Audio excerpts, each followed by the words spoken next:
प्रिशा शाह, जिनकी डेथ उनके हॉस्टल में हुई थी, उनका जो अनुसंधान है उसको पूरी संजीदगी के साथ में और जो हाईएस्ट लेवल आप जो है स्टैंडर्ड उस मानक के अनुसार किया जा रहा है। मैं आपके साथ में शेयर करना चाहता हूं कि हम इस केस में हमने क्या क्या किया। इस केस में उनकी बॉडी को तभी इंक्वेस्ट और पोस्टमार्टम किया गया जब उनके पेरेंट्स को हमने बुला लिया। उनकी पेरेंट्स की मौजूदगी में इंक्वेस्ट और फिर पोस्टमार्टम के लिए भेजा गया। पोस्टमार्टम भी यहाँ के जो हाईएस्ट पॉसिबल इंस्टीट्यूट है, मेडिकल इंस्टीट्यूट एम्स, वहाँ पर कराया गया। एम्स में 4 डॉक्टरों की टीम ने किया उनको, जनरली 1 डॉक्टर करते हैं। 4 डॉक्टरों की टीम में 1 महिला डॉक्टर थे।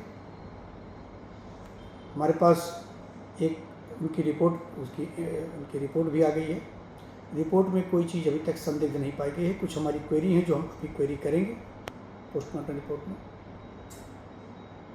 प्रिशा का मोबाइल और लैपटॉप हमने सीज करके अदालत के through state forensic science laboratory भेजा, क्योंकि वो कोड से बंद था, तो फिर कोड ओपन करके वो खुल गया है, उसकी तहकीकात चल रही है। आप जानते हैं कि जो लोगों के मोबाइल और उसमें सब कुछ रहता है, इट इज़ लाइक कंप्यूटर। सो हमारा अनुसंधान बिल्कुल सही दिशा में चल रहा है। इतना ही नहीं, हमने अपने अनुसंधान की जो जानकारी है उनके पेरेंट्स और उनके रिश्तेदारों के साथ में शेयर भी किया। आपके साथ में नहीं शेयर कर पाएंगे, उनके साथ शेयर किया, जिसके बाद उन्होंने मजिस्ट्रेट की उपस्थिति में कैमरा के सामने बयान दिया कि उनको किसी पर शक नहीं है और पुलिस के अनुसंधान से वो पूरी तरह से संतुष्ट है। वो उन्होंने मजिस्ट्रेट की उपस्थिति में बयान दिया है। बाकी जो तथ्य है मैंने आपको बता दिए।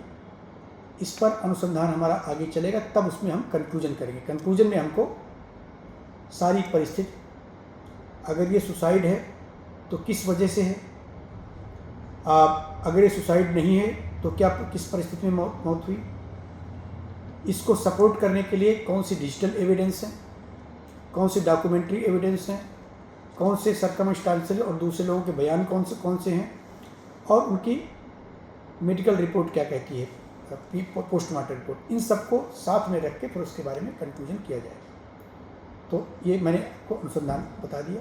कंक्लूजन में उसके बारे में आपको नहीं बता सकता। परिवार के साथ में हम लोग ने कुछ शेयर किया, भी पूरी तरह से कंक्लूजन में पहुँचना बाकी है। दूसरा आपका प्रश्न है कि नेपाली छात्र यहाँ पर सुरक्षित महसूस करें, इसके लिए क्या किया जा सकता है। नेपाली विद्यार्थी यहाँ पूरी तरह से सुरक्षित हैं। इस तरह की सुसाइड या डेथ एक अलग घटना है, जिसमें हम जानते हैं कि भारतीय छात्रों के साथ भी होता है, नेपाली छात्रों के साथ भी होता है। ये घटनाएं ऐसी नहीं कि केवल नेपाली के साथ घटनाओं की, नेपाल के लोग ओरिजिन हैं उनके साथ ही होगा।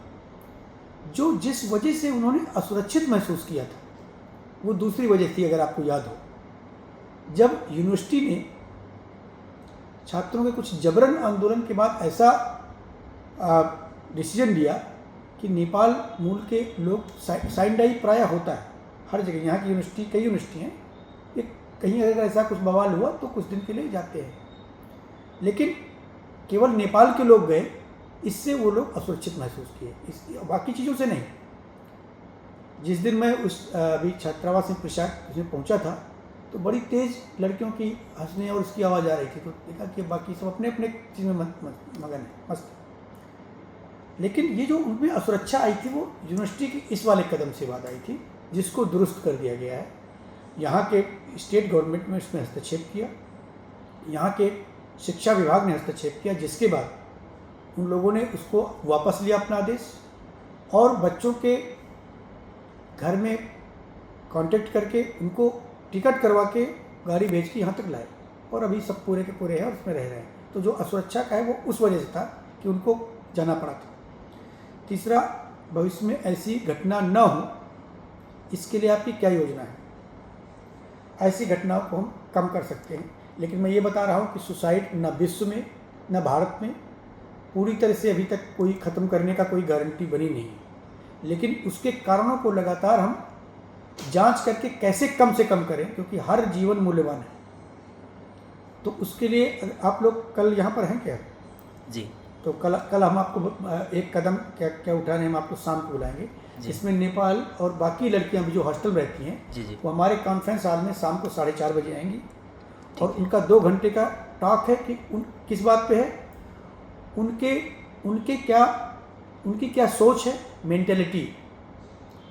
मेंटेलिटी में उनको बच्चों को चैलेंज क्या लग रहा है, चैलेंज पर्सनल एंड प्रोफेशनल पढ़ाई का। उस चैलेंज के बाद वो उनका सिस्टम से, मतलब अपने इंस्टीट्यूट से, हमसे, पेरेंट्स से क्या एक्सपेक्टेशन है और उनके सजेशन क्या है, क्या चाहते हैं। इस पर करीब 2 घंटे तक जो कुछ एक्सपर्ट हैं, पुलिस के लेडी ऑफिसर्स होंगे, IPS ऑफिसर्स होंगे उसमें, तो सारे स्टेक होल्डर यहाँ पे होंगे। हम आपको उसके बाद के पार्ट में आप बुलाएंगे तो आप उसको कवर भी कर सकते हैं। प्लीज़। ये हमारा एक प्रयास है कि हम उनके साथ में जुड़ें। जी इसके साथ ही सबको हम लोगों ने नंबर भी शेयर किया था कि अगर कभी कोई ज़रूरत हो तो आप तुरंत हमें बताएं। अगर किसी का कोई डिप्रेशन या वैसा भी कुछ है तो हम तुरंत पेरेंट्स को खबर करेंगे और उनका पूरा केयर लिया जाएगा। यही चीज़ हम लोगों ने इंस्टीट्यूट्स को भी दिया है कि वो काउंसलर रखें, सलाह दी है। और अधिक से अधिक फिर भी सबसे ज़्यादा जो इफेक्टिव चीज़ें होती है वो पीयर ग्रुप होता है अपने आपस में, क्योंकि बच्चे जल्दी बाहर और काउंसलर के पास जाते नहीं। तो ये एक आजकल की लाइफ स्टाइल जिसमें बहुत सारे दबाव, बच्चों की ऑटोनॉमी पेरेंट्स के साथ में शेयर न करना, वो सब चीज़ें ऐसी हैं जिसकी वजह से ऐसी घटनाएं होती हैं। उन सब के लिए लगातार हम ही नहीं, जितने भी समाज वैज्ञानिक और सोशल साइंटिस्ट हैं उस पर लगातार कर रहे हैं कैसे कम करें। हमें तो ये समझ में आता है कि उनके पीयर ग्रुप को हम टारगेट करें, जो उनमें से पीयर ग्रुप में जो पॉजिटिव लोग हैं वो बाकी लोगों के साथ में बात करें।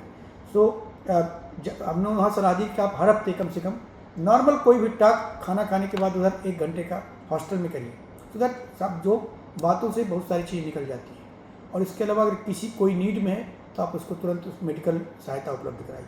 ये सब सारी चीज़ें हम स्टेप ले रहे हैं कि ऐसे कोई चीज़ें उसमें फ्यूचर में ना हो।